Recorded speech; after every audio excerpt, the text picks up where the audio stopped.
Ale vôbec som ti nemusela byť, keby nebolo 4 šikovných detí.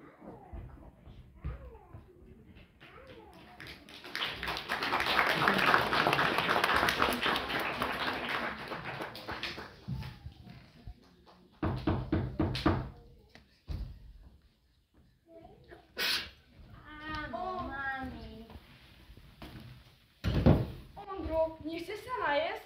Robila som si špagety. Nie, nemám. Vďaka. Tak na budúce.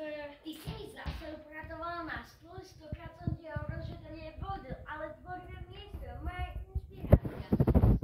Čo? Kde som? Ty mi hovoríš, ako by som tebe ubližovala? Tak to na budúce sprav sám. A to mám aj v pláne a prosím ťa poriadne zavri. Dobre.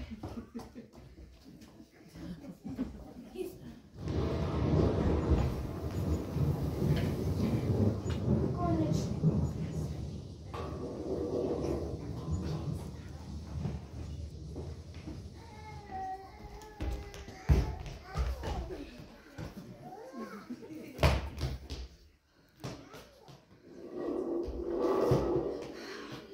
Počul si to?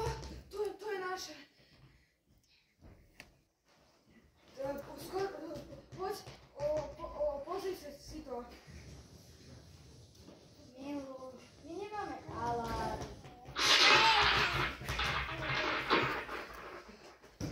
Ale dá si sviečku?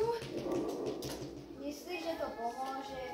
Poď vypoď všetky spotrebiče, ak by vyhodili ísť. Ale môj starý tak furt robí.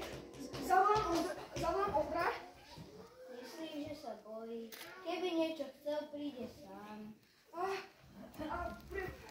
Je furt v tej izbe zamknutý, ako nejaký pustovník. Čo tam môže tak dlho robiť? Kreslíte svoje komiksy, počúva podcasty, obede a minule som mu vysvetľovala dynamiku. Veď je ten dvor, veď škola je otvorená, veď tie krúžky.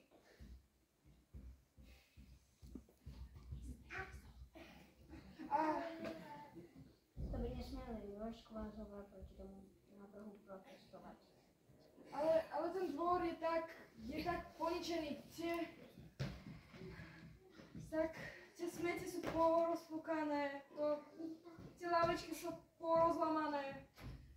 To zlé. No.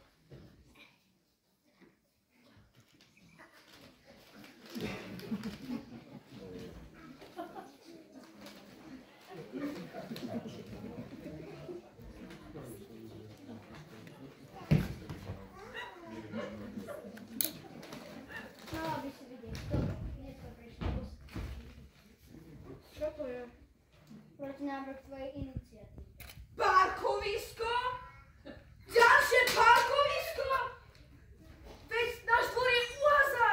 Tam je betón a teplo. A toto parkovisko? Akože...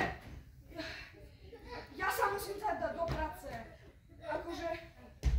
Musím zapnúť kom. Búrka, nebúrka, ale musím sa dať do práce. Ideš. Musím sa dať do práce.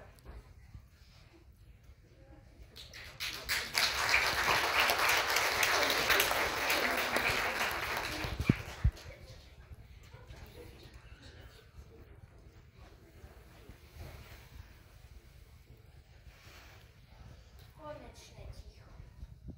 No, tak, konečne pokoj. Aspoň, že sa mi dnes nehrabala vo veciach. Mala robotu s písaním letákom pre obyvateľov dvora. Bol som, že mi tam niečo nakreslím. Tak si teraz pomyslíš.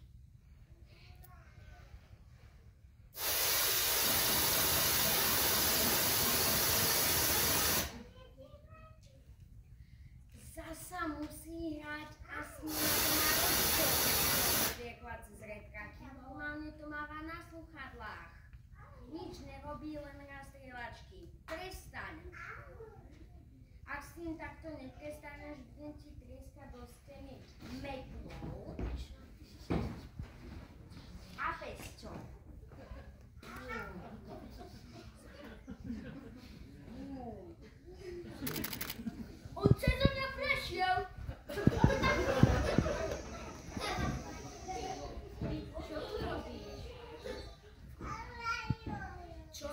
prečo som u teba v izbe? To by aj mňa zaujímalo. A s metlou v ruke? A tá druhá ti čo? Svetielkuje? Čo si to ty začudáš? Som Ondro, tvoj sused. Veď viem, ako sa voláš. Aj ty vieš, že som Nina. Chodím do vedľajšej triedy. Ale netuším, ako si sa objavil v mojej izbe. No, trískal som ti do steny medlou, potom pesťou a to som sa u teba ocitol. A ty takto bežne chodíš cez steny? Ty si myslíš, že som prešiel cez stenu? No, nič iné si nemohol urobiť. Pozerala som sa. Tak, toto je na totálku čuš. Veď ti vravím, že si divný. Ale ak ozaj chodíš cez steny, tak to je bomba. Mega špica. Myslíš, že by sa ťa chytil za ruku, ako ísť spolu teda cez steny? Hej, čo robíš?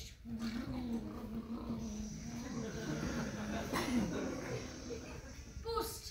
Au, to bolelo. Aj mňa to bolelo. Strašne mi brní ruka. Aj mne včera pri búrke tak brnela, ale potom to prešlo. Hovoríš pri búrke? Vieš, ako superhrdinovia dostávajú svoje superschopnosti? No tak to presne viem. Po štípaní pavúka, experimentom alebo zásahom blesku! Aké to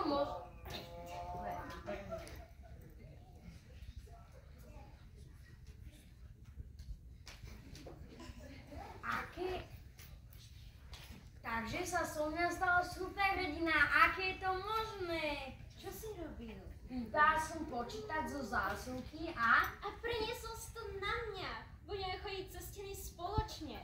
Vždy som musela byť superhrdinka so superhrdinskými supervlastnosťami. OK, tak fajn, test. Dobre. Pripravica, pozor, štart.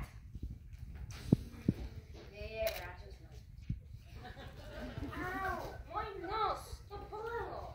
Sorry, Nina, možno sme to spravili zle, alebo... Cez stenu neprejdeš. Počul si to? To sú naši. Podaj.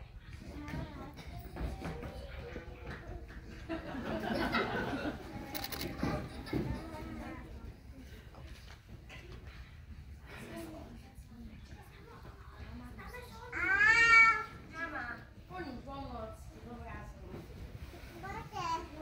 Není ten obrázok náhodou veľký?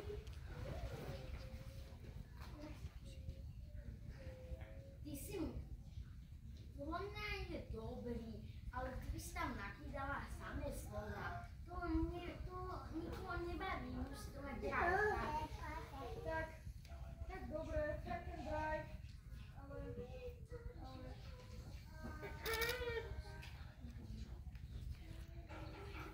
A počuješ ten zvuk? To čo je? No, potom si to vytlačíš dobre, no a potom ti to pošle. Dobre. Dobre, nemusíš ma vyháňať.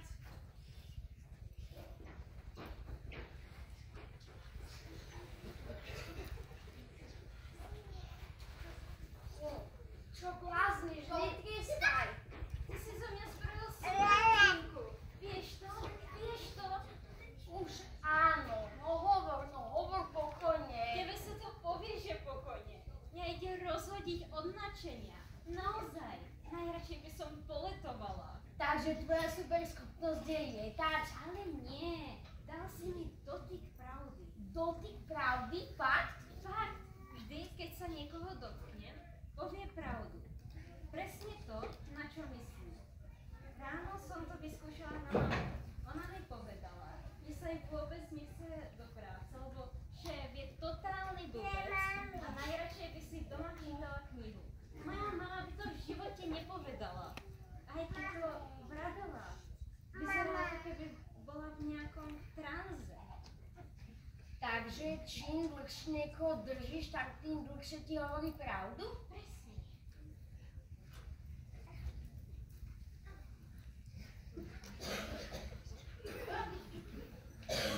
Som to vyskúšala v škole. Najskôr mi spolužiačka povedala, že namiesto učenia sa večer celý deň